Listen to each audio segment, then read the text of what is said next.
Hello guys, good morning, welcome back to my YouTube channel. This is Autoboyson. So mayroon tayong isi-check ngayon na Lincoln. So ang sabi ng may-ari, parang may misfire. So nagpa-tune up to siya guys. Matapos yung tune up, nagkaroon ng misfire. Yun yung pagkatapos tune up, nagkaroon ng misfire.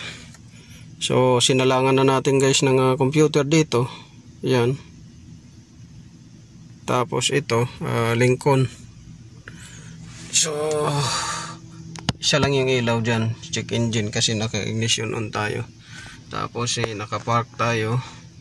Yan. So nandito yung isang computer natin, backup para kung hindi kaya to. So check natin kung anong available codes. Titingnan natin kung may mahanap tayong kasi ang problema nito guys ay sinukuan na naman ng diagnostic technician, nagtamad-tamara na naman. Ito yung minsan na problema ko dito. Pagpasok ng customer, diretso kagad ibibigay sa akin, hindi na minsan dadaan sa kanya. Imbes na yung sistema ng is siya muna, tapos pag hindi niya kaya, sa kanya bibigay sa akin. Ang nangyari, pagpasok sasakay lang saglit, tapos konting check ganyan, mga ilaw dyan, tapos mga function dito ganyan, tapos wala na. Sabihin niya na may vibration, parang may misfire, ganun kaagad ang sasabihin. Tapos magtatawag na yan. Pagka sinabi ko na nabasahan mo na ba ng computer, sabihin hindi pa, basahan mo na lang, kita mo. So tayo naman guys, dahil gusto tayong matuto, so sige na lang. So yan yung problema pagka ang kasama mo ibang lahi na tamad. Yan yung problema. So dito tayo. So wala tayong nakitang DTC, pero sabi namamalya daw. So titingnan natin kung namamalya ba talaga. So basahan natin muna.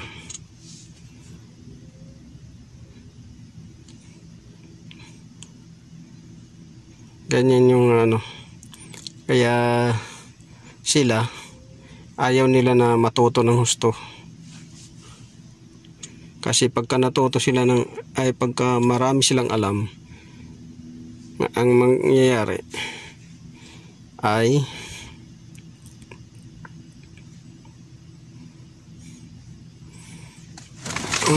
guys, pandarin natin to. Ang mangyayari guys is pandarin natin.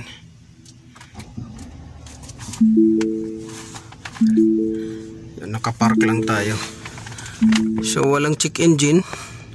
Kung makikita ninyo, ilapit natin.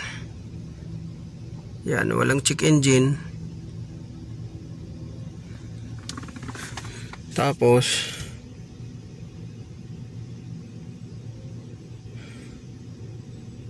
wala naman siya vibration.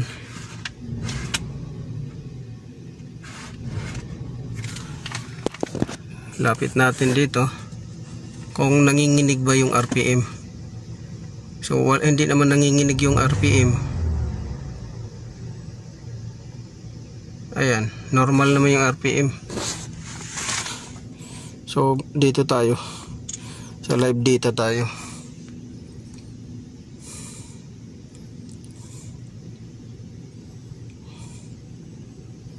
Check natin kung mayroong So sana mahanap natin kung ano yung Kasi yung steering, pagka hinawakan nyo guys, mayroon siyang pitik. Pumipitik siya minsan.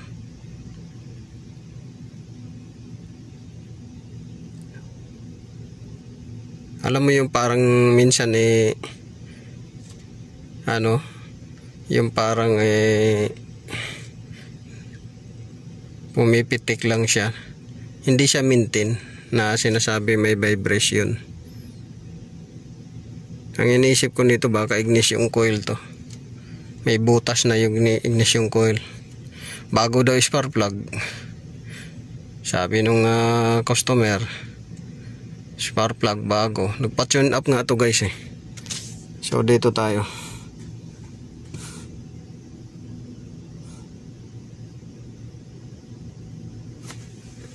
Paanda rin natin yung kay ang init.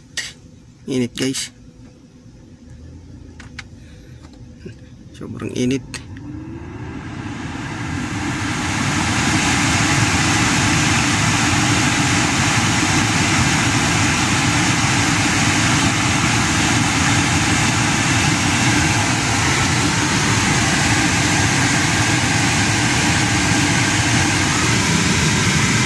Dito check natin dito, may makita tayong sa misfiring nya.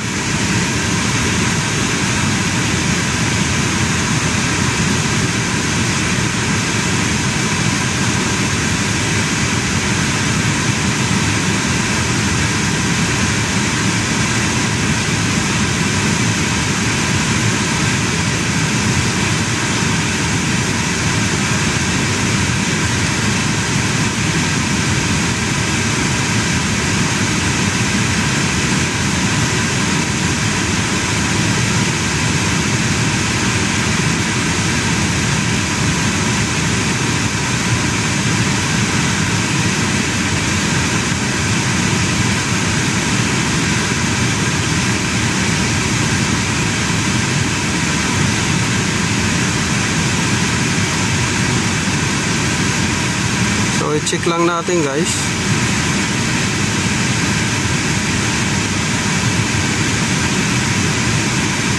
So dito number 1 ما هيك؟ قابل؟ ها؟ number 1؟ Ano mapimalum? Ano check kung linaw?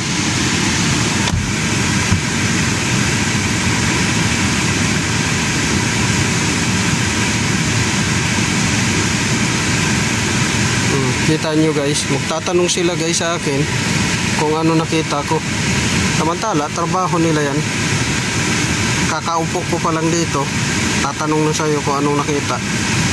Kita nyo yung katamaran. Yung crank. Tinitingnan pa natin kung may misfire kasi dito wala. Yan o, misfire current detected, wala.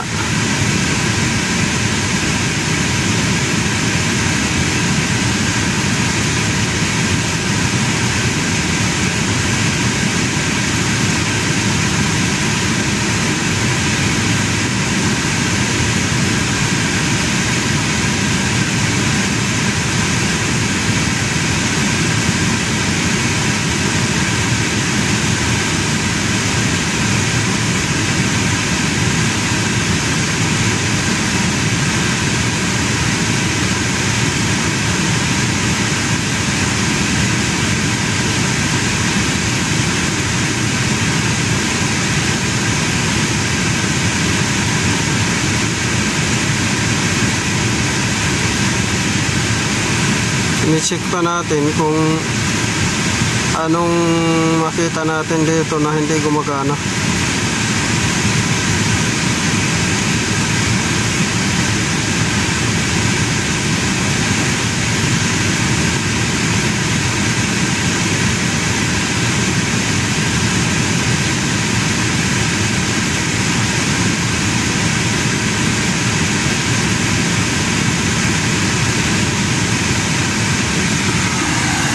Malamig na.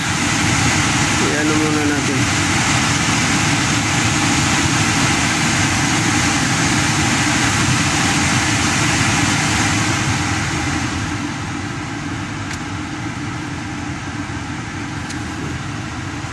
Pahinaan natin guys kasi malamig na.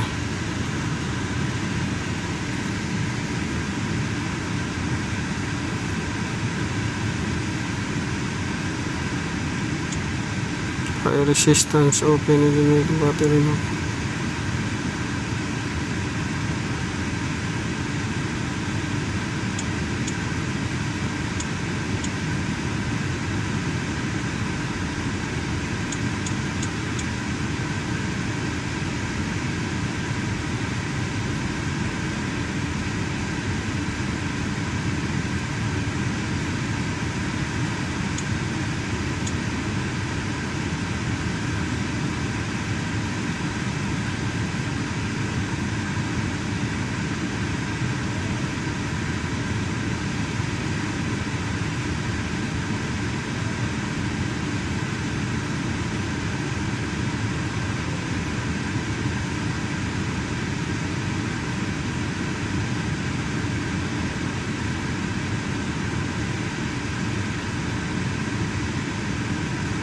Oops, well.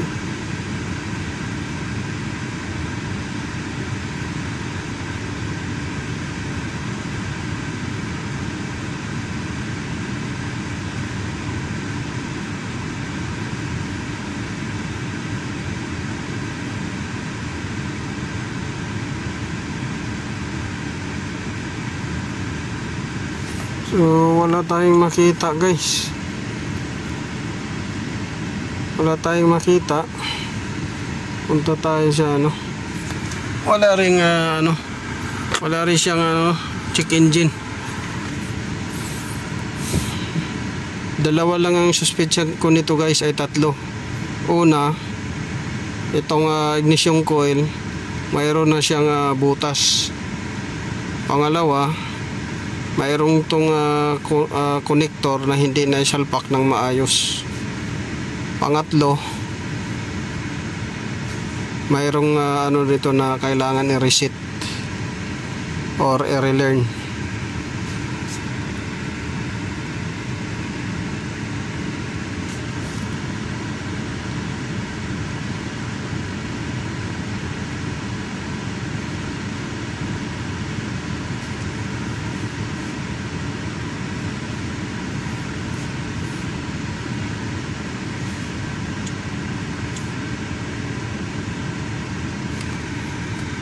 So wala siyang code, wala siyang DTC.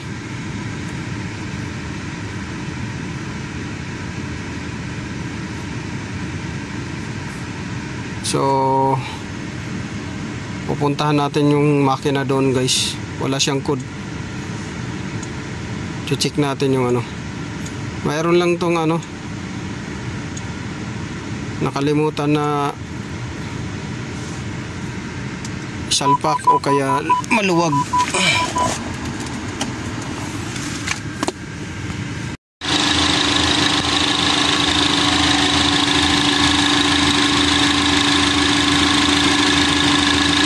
So i-check natin dito guys, baka may mga wire dito na nahatak. Baka may mga wire na nahatak lang. Check natin.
So ngayon guys, i-check natin yung fuel. Ito.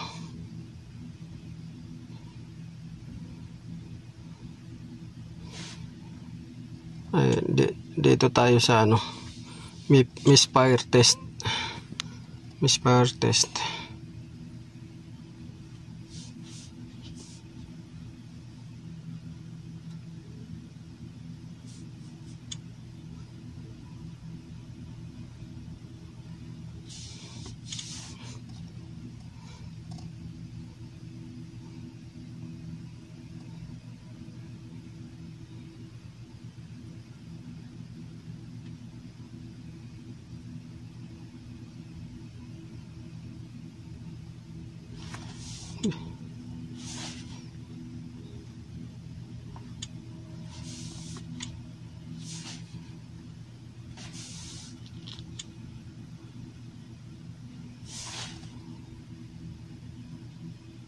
Service function.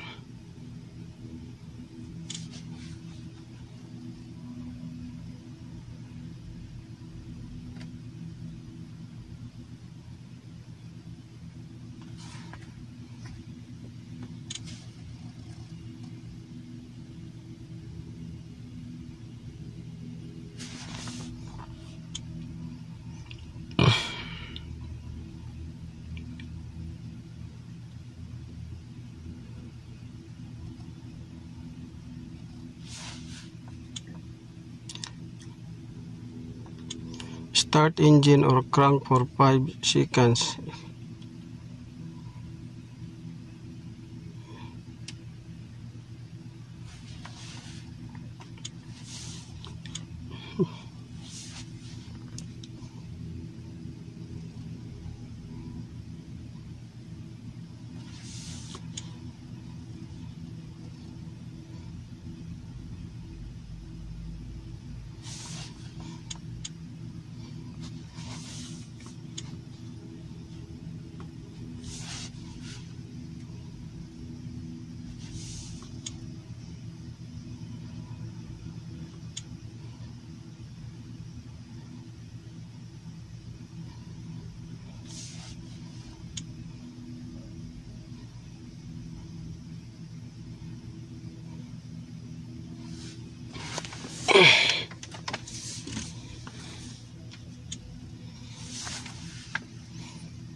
Hindi kaya ng computer natin guys.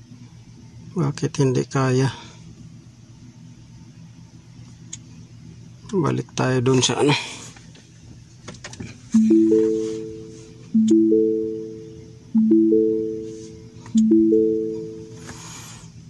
Reset na lang natin yung computer nito.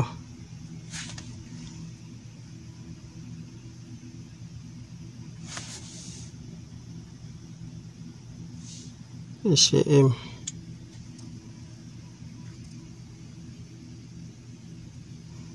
Reset natin. Di kaya nung ano natin guys.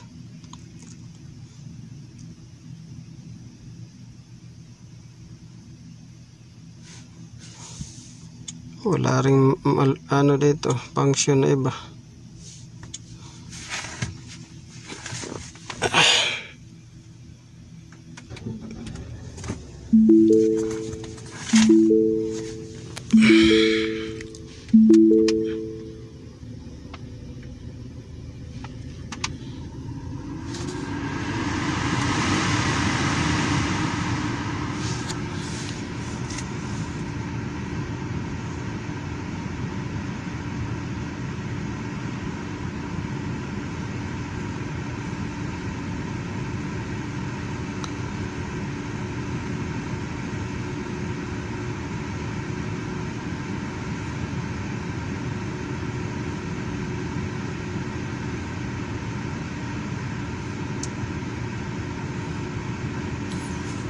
Duda ko nito guys, yung ano talaga, ignition coil at saka yung injector. Yun yung ano duda ko dito.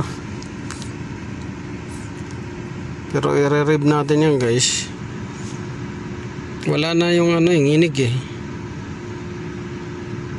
Wala siya na yung nginig oh.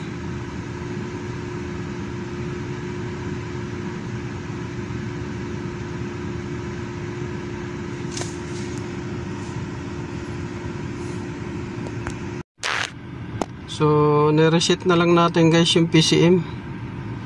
I-reset na lang natin yung PCM muna kung mawala siya. Kasi yung duda ko, yung injector at saka ignition coil nito.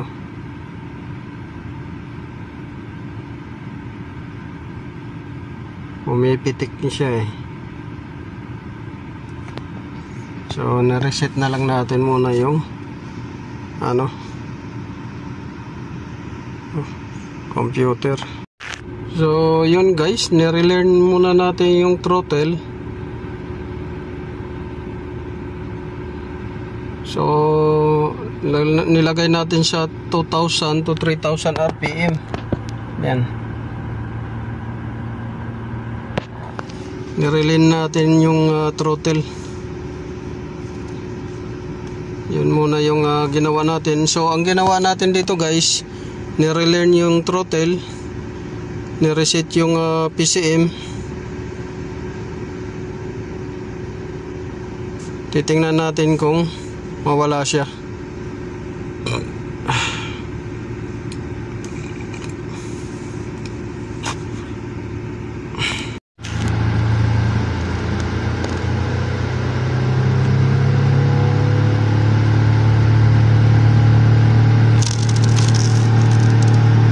So nirelearn natin guys yung throttle at saka yung injector.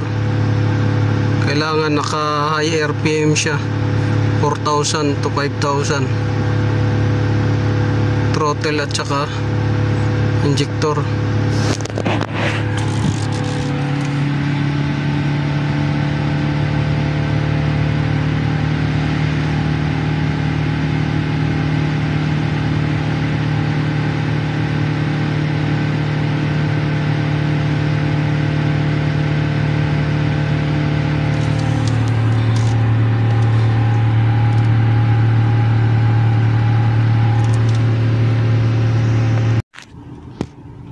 So yun guys, medyo umokay na siya guys, wala na siya ganong nginig. Kaya lang papalinis din natin yung ano, injector. Duda ko sa injector eh. Tsaka i-check natin yung ignition coil. So yun yung ano, kasi mini-monitor ko yung ano dito. Yan. Minsan tumataas yung ano, wala sa normal.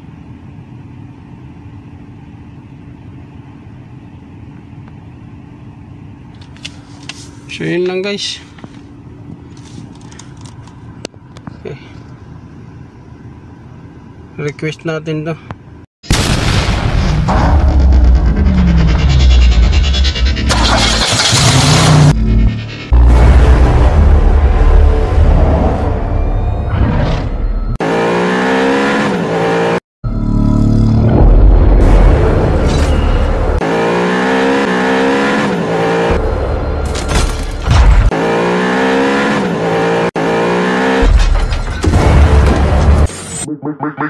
Make